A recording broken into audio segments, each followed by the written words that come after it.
Thank you for joining us today for another Abundant Living podcast.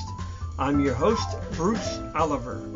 You have our promise to do our best to make the next few minutes of your time well spent. Our special guest is prepared to share a blessing with you. So let's jump in and get started.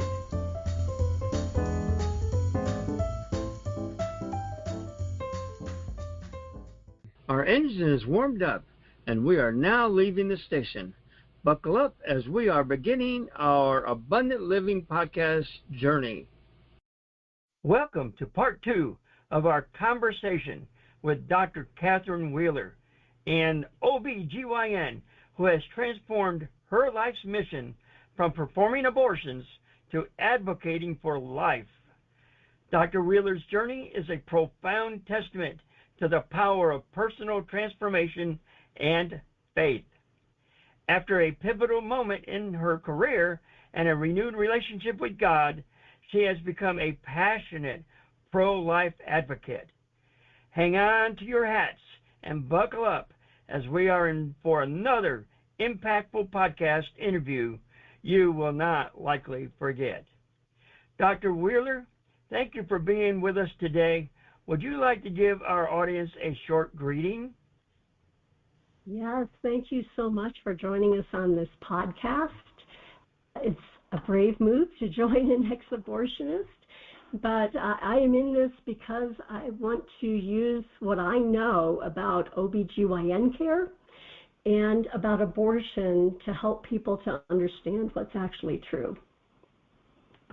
Thank you so much. Now I'm going to just keep moving in on you on these questions, and we're going to get deeper and deeper as we go. Now, Dr. Wheeler, could you give us a short description of who you are for our listeners who may not have had a chance to hear part 1 of our podcast interviews?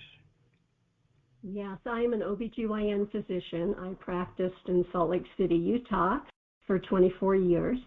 I have since moved to Colorado. I'm no longer working as a physician, but I'm using my past and my training to be a pro-life voice and active in Colorado. We're turning Colorado into a leader for life here. Thank you so much for that information. Can you describe a particularly impactful story of someone whose life was changed through your advocacy work? I like that question. As I thought about it, I get to do a lot of public speaking now, and it always shocks me who comes up and speaks with me afterwards. We hear that people are not harmed by abortion and don't regret abortion, but every single talk I give, men and women, not just women, come up and usually through tears tell me their abortion story and tell me how it had impacted their life. One of the most memorable was a young man. He had to be in his early 20s coming up and literally crying so hard he could hardly talk. And he told me that 2 years before, his girlfriend was pregnant and was thinking about abortion, but somebody had convinced her to go to a pregnancy resource center and just at least consider her options. And she chose life. And through his tears, he told me about his 2-year-old son. That one, he wasn't necessarily impacted by my advocacy work, but there is something about hearing people's stories. The stories matter and they're not being told. Another very impactful one was a young man who had since become married and had children, but his girlfriend was pregnant originally, and he offered to marry her. He offered to keep the child himself, to support her. He poured himself out to try to save his son, and she aborted his son. It had been well over 5 years. He had other children, but his grief over this, he actually spoke, and he was a musician. He shared the most beautiful song about his son. So those were some of the stories. I told you 2 men's stories, but I hear from women also of the incredible harms of abortion. That was very touching. And since you mentioned men, I'm wondering, men are often silenced and forced out of the abortion decisions and conversation. What message would you like to share with the men, if you would like to go into that a little bit deeper for us today? Yes, the abortion industry has been incredibly intentional and effective, telling us what we can and can't talk about and silencing people. And they're telling people that men that they don't have a voice, that they have no right to speak about this, but that is a lie. They know that your voice is powerful. If you support women in challenging pregnancies, they're less likely to have an abortion or their next abortion. Babies have two parents. You're one of the parents. Men are greatly harmed by abortion, as I just shared with you. By making abortion a woman's choice, they isolate and separate men and women. They remove your right and responsibility to protect your child, and you're left powerless. And what I would say is, don't lay down and get walked over. Abortion is not a woman's or a man's issue. That is a distraction from what the real issue is, which is that abortion takes the life of an innocent and valuable human being. And we were all innocent, valuable human beings in the womb at one point, but we were allowed to develop and live. So your voice matters, you matter, we need you. And if you've lost a child to abortion, there is healing available. And the two primary sources would be pregnancy resources, often have healing programs for men, and many churches do. Thank you for addressing that issue with the men. That's important to hear that. We keep hearing that abortion is necessary for women to have available, and yet that without abortion, women will die. How do you respond to this assertion? That was one of the original things that got Roe versus Wade pushed through. We know that's always been the contention of the pro-abortion lobby and industry, that abortion saves lives. That's a lie. Dr. Bernard Nathanson, who was also part of NARAL, and he was integral in helping to pass Roe versus Wade and developing the first big abortion clinic. And he later admitted that lie, 5,000 to 10,000 women die per year of illegal abortion, and therefore we must make abortion legal, was made up, and that it was a useful number. The real number from the CDC in 1972, the year before Roe versus Wade passed, was 24 women died from legal abortions and 39 from illegal abortion. Probably that's an undercount, but still extremely low, tragic numbers. But that is always the of the abortion industry, is to make people afraid that without abortion more women will die. That is not the case. Look at reality. Does this fit with reality?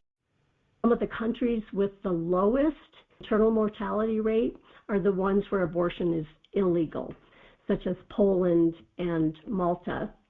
And countries that have had significant decreases in maternal mortality have generally done so without abortion, by improving access to maternity care and improving maternity care. That should be our real focus. Let's improve maternity care, not take the lives of the babies.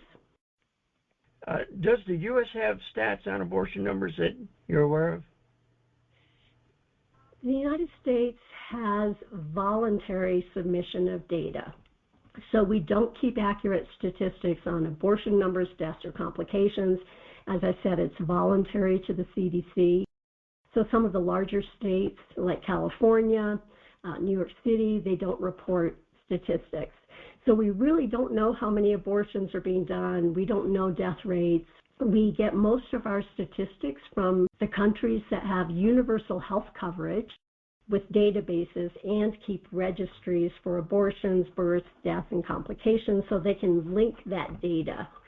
And these countries, these are places like Finland and Denmark, they reveal that both short-term mortality in the first 3 months after abortion and long-term mortality is higher in abortion compared to childbearing, and increases the number of abortions women have had. And this goes from, again, 180 days after an abortion compared to childbearing up to 25 years. And those rates in different studies are 2 to 6-fold as high mortality compared to live childbearing. Thank you so much. I'm sure glad that I asked that additional question. I think we talk about short-term mortality, but a lot of the mortality with abortion is actually mental health, which the abortion industry tries to suppress that. But suicide in the first year after an abortion is 6 times higher than women who haven't had abortion. So those are the things that we're looking at, is the long-term health complications and mental health complications of having had an abortion. That's a powerful statement you just made. Just opened up my eyes a little bit, that's for sure. Dr. Wheeler, can you share the different ways you feel called to serve others through your work? I know you're involved with a lot of places and organizations. Can you give us an insight? Yeah, and I'll say to anybody who God has given what I call a grace mission, He's taken your worst, most awful stuff and given us a ministry of grace. And when we do that and we obey what He says, you are shocked with the doors God opens. And I never foresaw any of this. First, I'm in Colorado, as I said, and we are leading one of the many ballot initiatives in this country. We're opposing it, of trying to put in state constitutions abortion law so that it becomes harder to make changes in the future. And these are primarily funded by the primary abortion industry groups. So we're doing a lot of work in Colorado with that. In that vein, I'm on the board of Prolife Colorado, which is a group of over 50 nonprofit pro-life organizations that stand together as one voice for life, for women, and against abortion. We've also started the first state chapter of the American Association of Pro-Life OBGYNs, which is the only secular pro-life medical organization in the United States. And I also sit on their board. I get to be on the medical advisory board for Save the Storks. And I'm also a speaker for Life Decisions, and honestly, any opportunity to be able to speak about this, I try to take. So that's primarily the work I'm doing. Where I believe God's leading me next is collaborating on a ministry with other medical professionals who've been like me, where they were pro-choice, performed abortions, and came out of that, were redeemed by God, and given grace ministries also. And our real goal is to help medical professionals escape from performing abortions and for their healing, and hopefully, like us, also share their stories so that more people can have their eyes opened and more people can escape this travesty. Thank you so much. That really did enlighten us, so we have another idea of what you are doing. My goodness, do you ever have time to sit down and have a cup of coffee? Every morning with God on the deck. Yes. I have another very interesting question. Here we go. Dr. Wheeler, do you see abortion as the foremost human rights issue of our time? And if so, why do you believe it holds such significance? The abortion industry doesn't want us to compare abortion to the Holocaust or slavery. And I look at all the ways that the abortion industry and the media tells us we have to be silent. And it usually means that's an effective area that we better push into. So the root issue is really the valuing a class of human beings based on some characteristic. Once we decide that some human beings have less value or dignity than others, then the door is open to all kinds of injustice and all kinds of human rights atrocities. And I'd like to quote Mother Teresa. I think she says it best. This was at the 1994 prayer breakfast that she was invited to. I believe that was under President Clinton. And she said, the greatest destroyer of peace today is abortion because it is a war against the child, a direct killing of the innocent child, murder by the mother herself.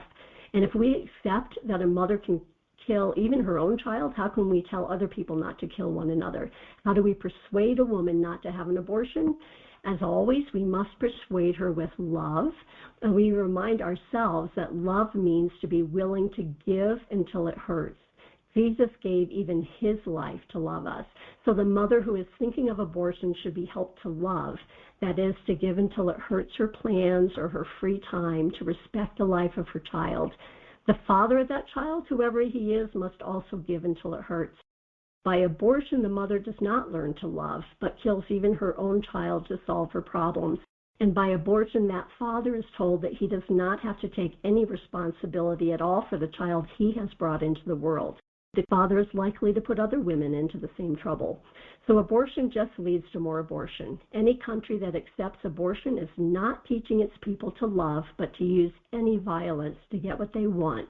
This is why the greatest destroyer of love and peace is abortion. That is a tremendous quote. Thank you for sharing that today with all of our listeners. What advice would you give to young medical professionals who are pro-life but feel pressured by the prevailing pro-abortion stance in the medical field? Do they need to be more careful about the universities that they go get their training from?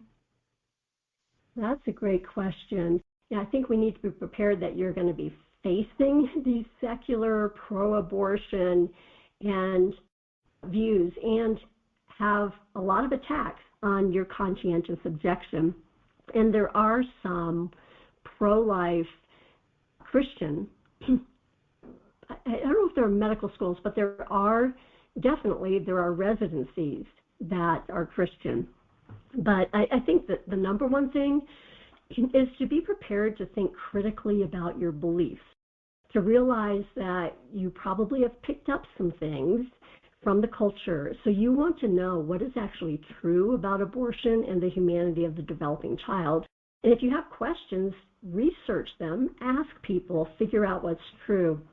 The Christian Medical and Dental Association just recently released a course for our students to help you with this, to help you to critically think about the modern medical issues. Secondly, decide right from the beginning you will not be involved in any unethical, immoral medical practice, including observing or affirming them. Don't be involved in the lies and harmful practices. These include offering death as a treatment, which is a direct contradiction to the Hippocratic Oath, which is the ethical foundation of medical practice that we had for centuries until it was recently changed to accommodate such things as abortion. Thirdly, find your community, and especially I'd encourage you to be in Christian community, because truth is found in Jesus and in the Bible. And we need the community to encourage, guide, and support and correct us, as well as keep pursuing and growing in God. The more dark the world gets, the more we need community. And I would say we often think of ourselves as individual brides of Christ, but actually together we're the bride of Christ. We need community. You are not alone. I would also consider the American Association of Pro-Life OB-GYNs. It's not just for OB-GYNs, and membership is free to students and to residents. Fourth, because the medical associations in practice have moved from Hippocratic medicine and traditional bioethics to practices that are harmful and not scientifically supported, there may be a cost to holding a conscientious objection line for your benefit and for the benefit of our patients and for the benefit of medicine. I'd say do it anyway. Truth and ethics and morality matter in the healing profession. I'm wondering, Dr. Wheeler, what main thing do you see happening in today's culture based on what you just mentioned? I think my primary concern has been, especially as I think back over my life, you say, how in the world did I ever get to the point of taking the lives of innocent human beings? And part of it was walking away from God, and we certainly are in a culture that has largely walked away from God and his standards, which are good for us. But secondly, the complacency and silence that have allowed these harmful practices to take deep root in our culture and in medicine is we just laid down and let them walk over us. Not everybody. but I think largely that happened. And so uprooting these harmful things is going to have a cost to it, but it is necessary for our society and for the individuals, and it's worth it. Thank you so much. Dr. Wheeler, in your opinion, what are the most effective ways for individuals to support the pro-life cause in their communities? Yes. I think there are things individually and there are things that we can do together. And it doesn't have to always be in the church, but I think the church as Jesus' bride should have the biggest role in this. The first thing is prevention. We have to teach our young people to think critically.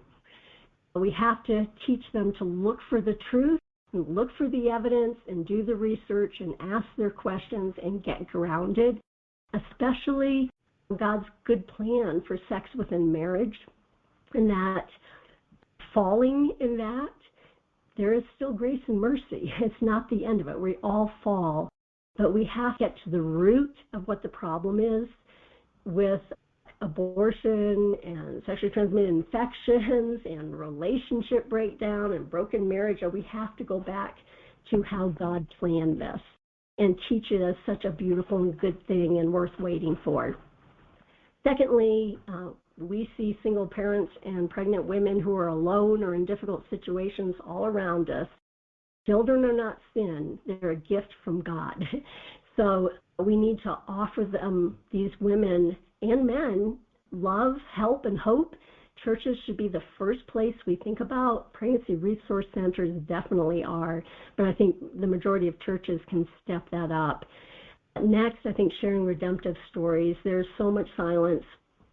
Over and over again, I hear from people like myself, like they were afraid to bring it up because obviously it's the unforgivable sin because nobody talks about it. So we've got to start sharing our redemptive stories. We need healing programs for men and women who've been affected by abortion. For people like me, using our experiences, giving them to God to use as He will to advance His kingdom and to advance people meeting Jesus. And then the last thing I'd say, laws and policy matter. This is a human rights issue, not a political issue, although it's been made political, again, to silence the churches. This has been intentional. So we know that civil rights came about because laws. We know slavery ended because of laws. The abortion industry knows this. That's why they're pushing the laws. So we can't sit on the sidelines while our country erroneously makes it legal to take the lives of innocent human beings instead of helping women. Thank you so much for laying that out the way you did. There's so much information you just gave, and I know one thing, I'm going to be listening to this podcast several times to grab everything that you've been sharing. Now, our train is slowing down as it's approaching the station, and what this means is that today's wonderful podcast is coming to a close. I know our listeners would like to hear more from Dr. Wheeler, so I will add another question or two. Is this okay with you, Dr. Wheeler? Absolutely, and thank you for the great conversation and great questions. Very bold of you to do this, and I'm so thankful. It's just a great opportunity to visit with you and to help share your story with as many people as possible. Now, Dr. Wheeler, how can our listeners connect with you if they have follow-up questions? I don't have a specific official ministry to connect through, but my email would be cjwheeler@icloud.com.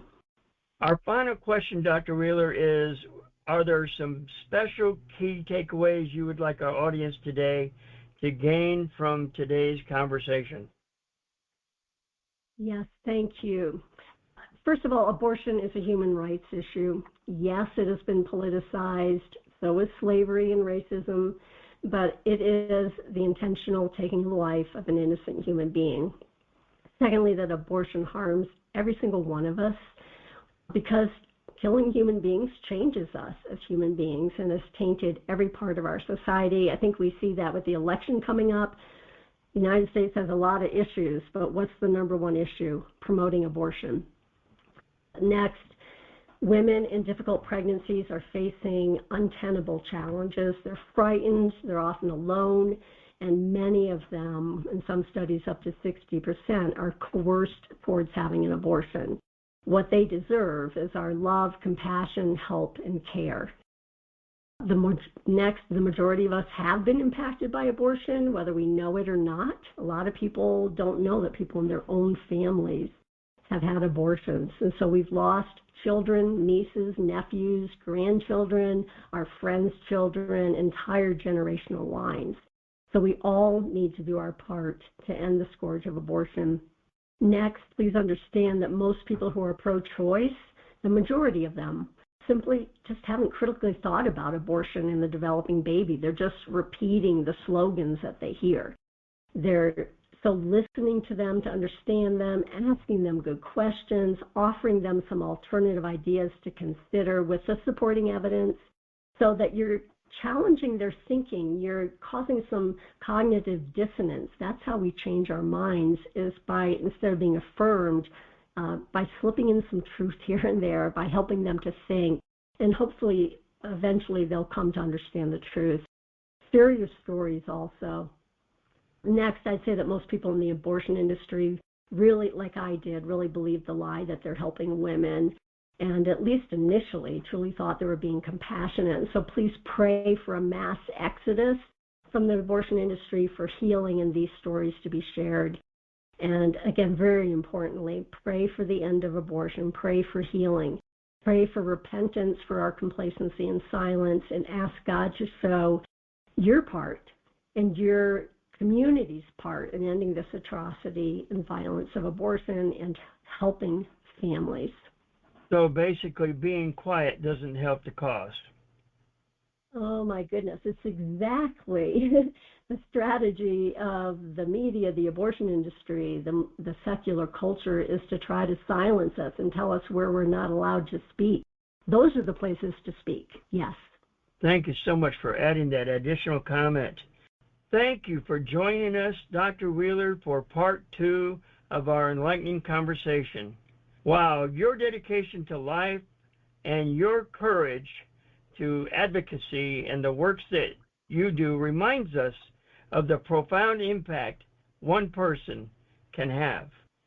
From your insightful roles in various profile organizations to your powerful public testimony, your story is a beacon for those seeking to make a difference.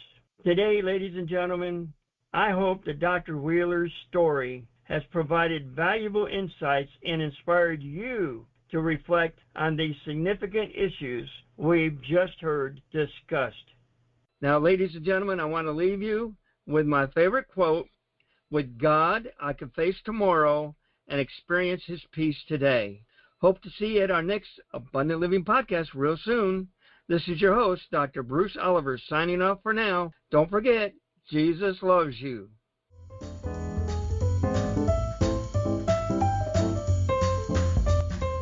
It has been great to have you join us for today's podcast. Did you just receive a blessing? If so, will you provide us your comments and questions about today's subject? Check out our podcast schedule and join us for another special guest speaker soon. May God richly bless you.